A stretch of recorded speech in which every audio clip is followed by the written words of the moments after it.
120 minute ধরে কেউ কাউকে হারাতে পারেনি। শেষ পর্যন্ত ভাগ্য নির্ধারণ করল বিশ্বকাপের সবচেয়ে স্নায়ুচাপের লড়াই, টাইব্রেকার। আর সেই লড়াই জিতে 72 বছরের অপেক্ষার অবসান ঘটিয়ে আর্জেন্টিনার সামনে দাঁড়িয়ে গেল সুইজারল্যান্ড। সিয়াটলের মাঠে শুরু থেকেই ছিল টানটান উত্তেজনা। কলম্বিয়া আক্রমণ করেছে, সুইজারল্যান্ড রক্ষণ সামলেছে, আবার সুইসরাও সুযোগ তৈরি করেছে, কিন্তু শেষ মুহূর্তে এসে বারবার ব্যর্থ হয়েছে। সময় যত গড়িয়েছে ম্যাচ ততই পরিণত হয়েছে স্নায়ুর লড়াইয়ে। 90 মিনিট শেষ, তবু গোল নেই। অতিরিক্ত 30 মিনিটেও দুই দলের কেউই ডেডলক ভাঙতে পারেনি। চলতি বিশ্বকাপের শেষ 16-র এটাই ছিল একমাত্র ম্যাচ যার ভাগ্য নির্ধারণ করতে হয়েছে টাইব্রেকারে। এরপর শুরু হয় ফুটবলের সবচেয়ে নির্মম পরীক্ষা, পেনাল্টি শুটআউট। এক একটি শট, এক একটি সেভ, আর গ্যালারি জুড়ে নিঃশ্বাস বন্ধ করে অপেক্ষা। শেষ পর্যন্ত স্নায়ুর চাপ সবচেয়ে ভালোভাবে সামলায় সুইজারল্যান্ড।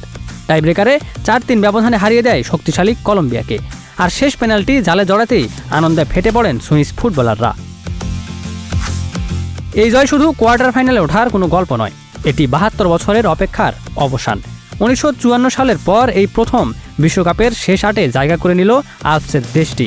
ইতিহাস গড়ে এখন তাদের সামনে আরও বড় চ্যালেঞ্জ, কারণ কোয়ার্টার ফাইনালে অপেক্ষা করছে বর্তমান বিশ্ব চ্যাম্পিয়ন লিওনেল মেসির আর্জেন্টিনা। একদিকে শেষ 13 মিনিটে অবিশ্বাস্য কামব্যাক করে উঠে আসা আর্জেন্টিনা, অন্যদিকে টাইব্রেকারের স্নায়ুযুদ্ধ জিতে ইতিহাস গড়া সুইজারল্যান্ড।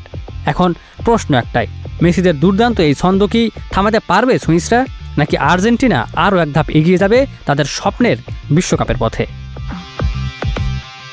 Ikramuzzaman, news flash 71।